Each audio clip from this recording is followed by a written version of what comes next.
Okay, hi everyone. I think I am the last session. Okay, hi everyone. I think I am the last session. Okay, I'm Yifan Pu. I'm a Chinese 3D fashion designer based in Berlin now. And I want to start my session with a share screen of my old showreel of my old works to let you have an impression of my work. Here we go.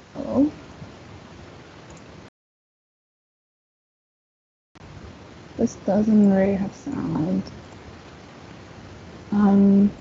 So this is I'm gonna just leave it going. So I started with like eyewear and some hard accessory because I'm from the background of product design. I actually didn't study fashion. And then I found Clothes 3D, which is the virtual fashion software. And I started to play around with it a lot, and it's kind of becoming my career now. I'm just bit like experimenting with some glitch in this part, and earlier there was oh, is this playing sound? This was like a ghost shoe catwalking, and this is one of my original look, very early original virtual look, and I'm like erasing the flash from the look and think that's kind of satisfying. Hmm? Restart the share screen.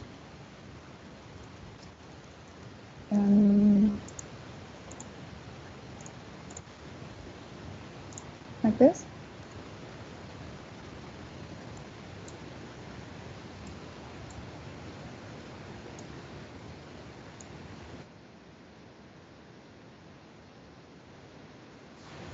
Can you see now the video?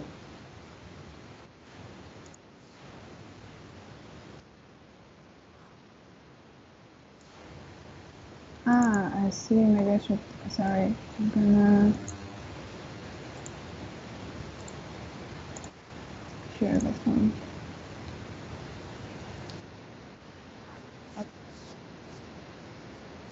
Yeah. Yeah. So I'm gonna drag through this with the skin wrap of one of my friends on a T-shirt, and some other look. And these are my like early original virtual looks. I'm just like playing with possibilities in Clothes 3D, the software I'm using, and can also paint like digital makeup and do some kind of glitch. And yeah, and add some motion, but at the moment I'm still improving my skills about motion, but that's a really interesting field to go deeper. And this is a digital couture, I would say, because I put a lot of effort in it, and it's in response of the digital fashion house, the Fabricant. They once raised the question like, is digital couture gonna be counted as, you know, legit as haute couture if it's all digital? I think it's an interesting question because if you put the same amount of craftsmanship and effort into your design, I think one day it can be respected as well as the physical one. And yeah, even though the sewings are like done much faster in digital, but all the like material testing and all the experiments, I think that's also another field that's like a lot of has a lot of potential that to be explored. So that's some of my previous works, and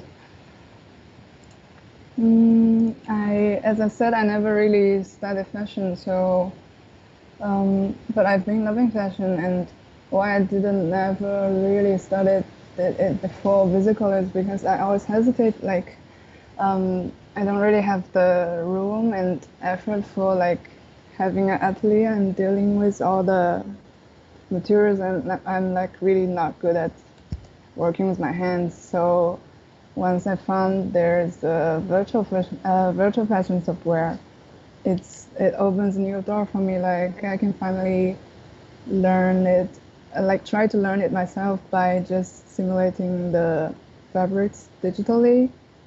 And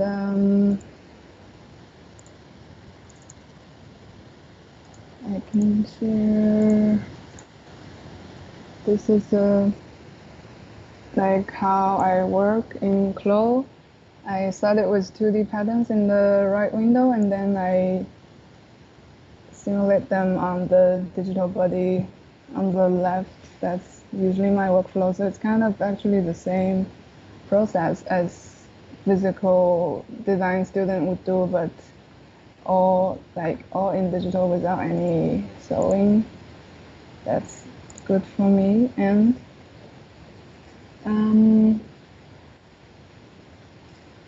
a bit nervous. Like the interesting thing is all the clothes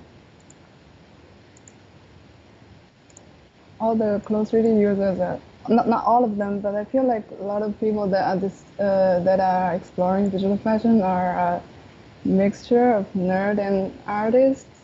Like because you have to spend a lot of time with your computer, and I actually have a lot of self-reflection about the experience of becoming a digital fashion designer. Like, I don't want us to, I don't want myself to feel myself as a technician. Like, I feel like that's some of the digital fashion designers do. Like, they got the pattern from a physical fashion designer and just execute it, and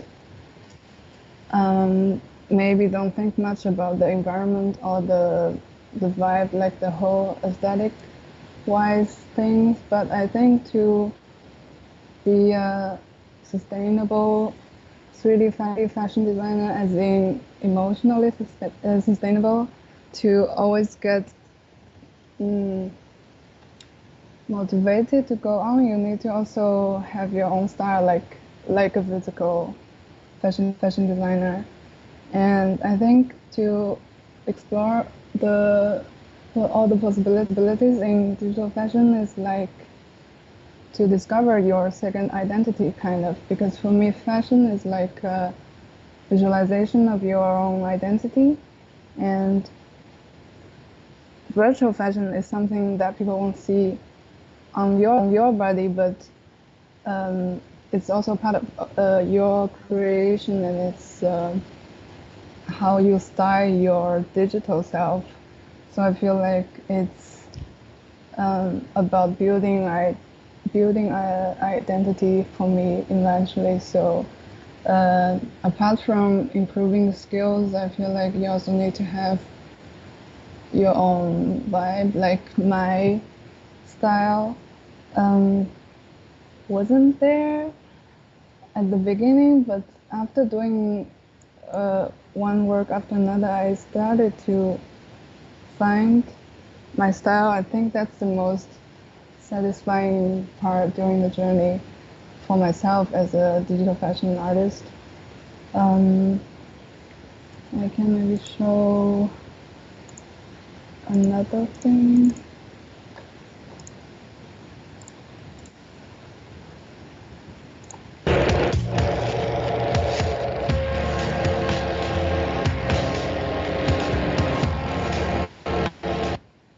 Like this is a behind-the-scene process of one look I made in collaboration with Harem with Sugar. It's her Instagram handle, and she's a really cool girl, upcycling like old secondhand sneakers and make headpiece and corset out of them. And this is like maybe can't see clearly.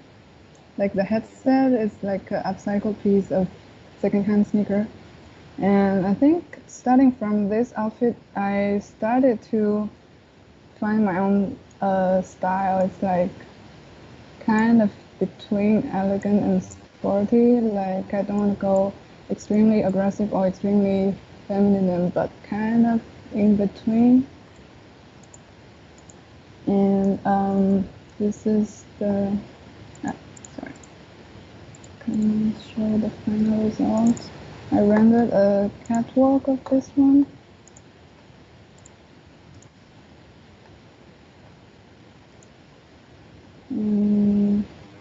Yeah, this is the final catwalk. It's like a puff jacket in a blazer shape and with those hanging chains in metal. And what else? Like, yeah, like I feel like all the iconic, I don't know if you can say that. Like one of the most iconic digital fashion artists I like is her handle is Ruby Gloom. I think she's also part of the later events of Helsinki Fashion Week. And her style is like really loud, but I like the contrast that in real life she's a really not nerdy, but quite introverted and a bit nerdy girl. And that contrast you wouldn't know from someone if you just chat with them in person until you see their digital creation. So I feel like that's the most interesting part for me of how you see different identities hidden after digital fashion works. And yeah, I'm really honored to be part of Helsinki Fashion Week this year. I was quite excited when I heard the Helsinki Fashion Week will go totally digital. I think it's a really brave decision, and the later Corona situation proved that it's really like wise and necessary choice. Not that it was decided after this, but yeah, it's kind of all the situations clicked, and yeah, maybe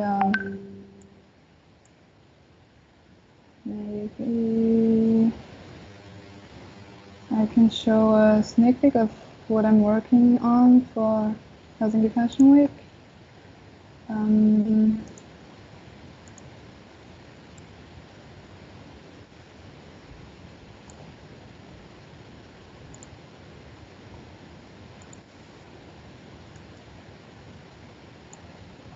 This is still the project file, the final video, but I'm gonna show a short preview of the beginning.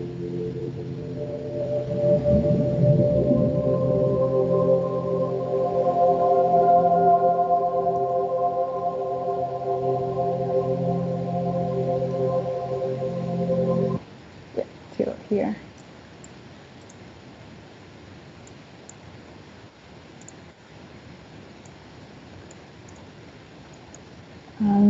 Yeah, that was exclusively designed for Helsinki Fashion Week digital look, and it's kind of a blend between fantasy and sci-fi. I would say it's neither, but both. So yeah, you will see the whole video in a while. And I'm also collaborating with the Japanese brand called Coty. I'm going live with them again tomorrow, 11:30. I'm gonna review more about our collaboration tomorrow. Also discuss more about the difference between digital fashion and physical fashion in my experience.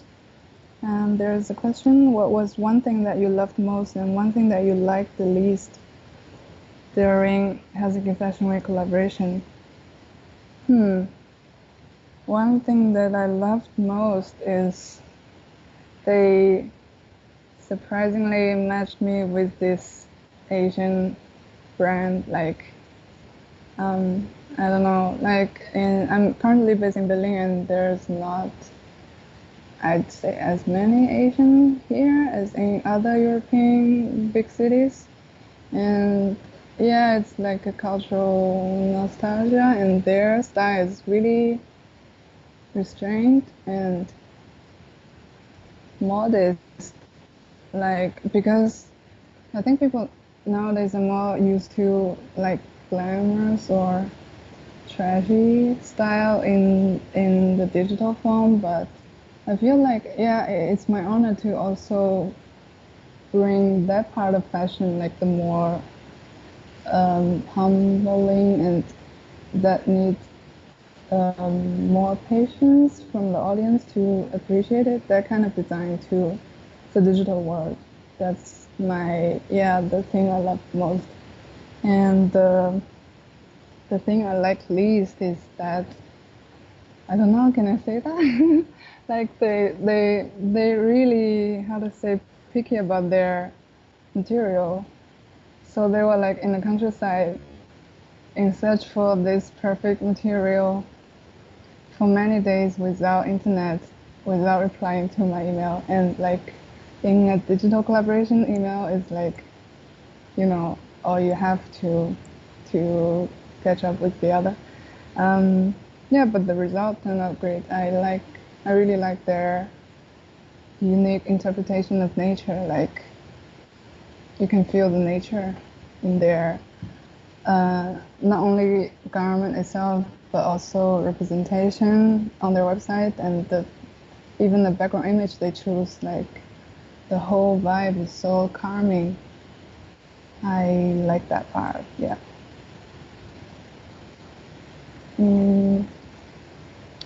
What else? Maybe I can.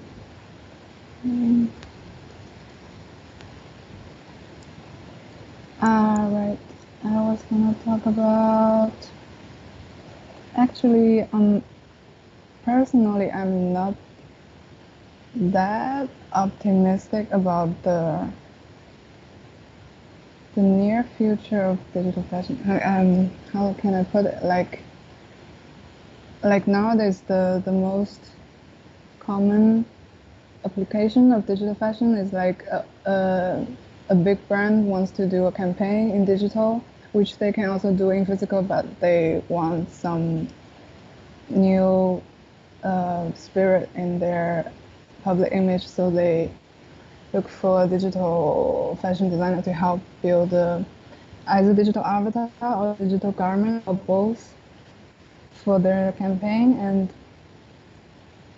And so far it's not like a hard need from the market. So there are people saying like, can we actually replace physical fashion? And yeah, it is sustainable in the way that it's zero physical waste. And also this whole digital Helsinki Fashion Week is like no one's traveling for this, so it's also less carbon dioxide footprint on the earth. But I don't think it's digital fashion is actually a replacement of physical clothes, because it's not possible, you know, like you need to wear physical clothes like everyone.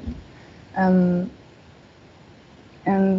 it has its disadvantage, like you can't, like even in the design process, you can't grab the material like freely as you can in physical world. But the good thing about digital materials, like you can play with all the sliders of its property, and you can make unexpected glitch of materials. That's the most interesting thing I found about digital material. So I think to find more useful application of digital fashion in the future is actually our very important duty as 3D fashion designer because by useful I mean either has practical application or it's inspiring, like in a artistic way, like a way of doing fashion photo shoot that physical photographers can never. And I can show an example.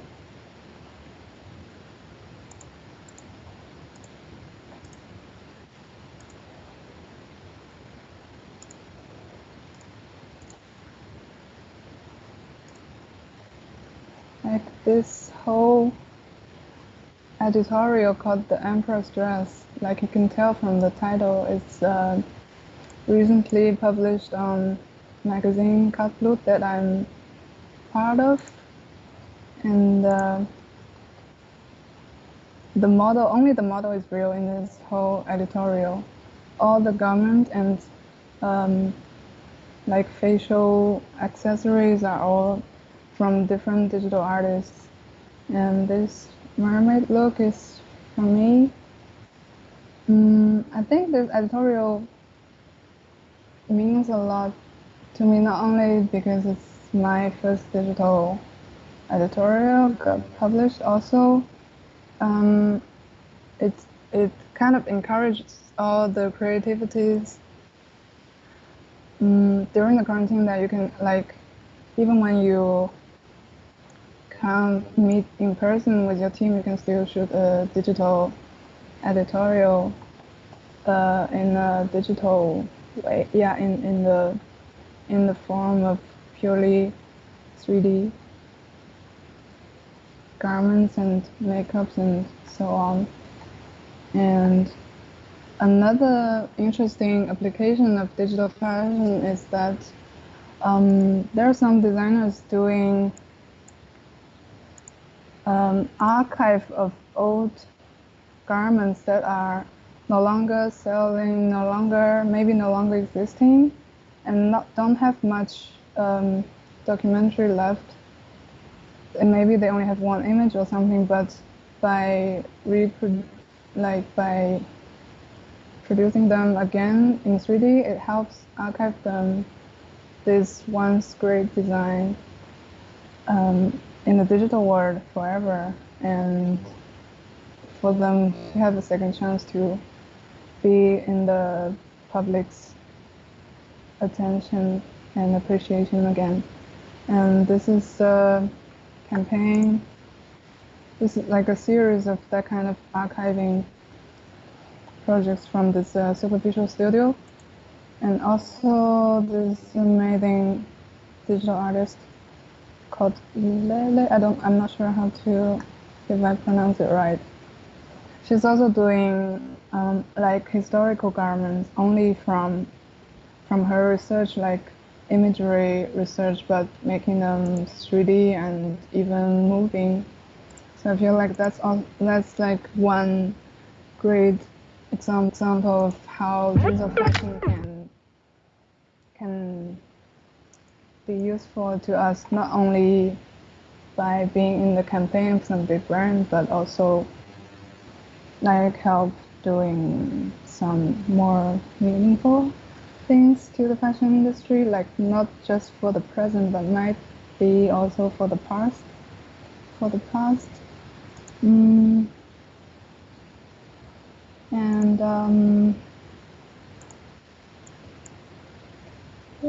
is there any question?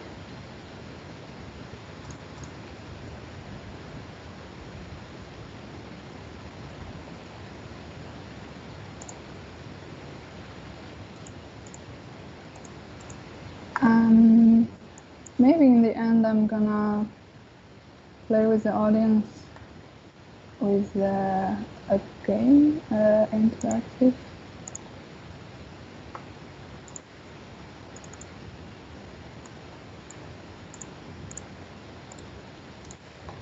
Like if you are watching this from your laptop or computer, you can see this is the two identical digital avatar, but one with a mask or faceware I designed to block the facial recognition of either your Instagram filter, or even if you turn on your iPhone phone, it only like frames the right one, the right face as a human face. It doesn't really recognize the left one as a human face. So the file is co-developed by me and my friend Yifan Carolini during this residency of artist residency of Factory Berlin. The model is actually 3D printable, so we 3D printed it out and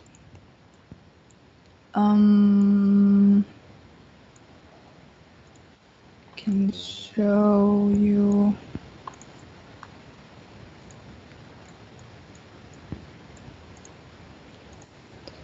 This is a screenshot of Hunger magazine, like this drag queen Crystal was wearing this facial recognition blocking mask in an editorial, and I like it. I like one sentence in the article. Crystal says shows people the potential of digital enhanced glamour in the future.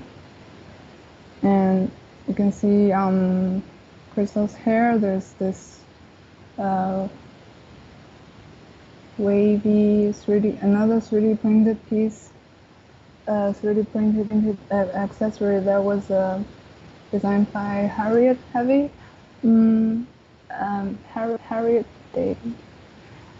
Harriet Davy, sorry.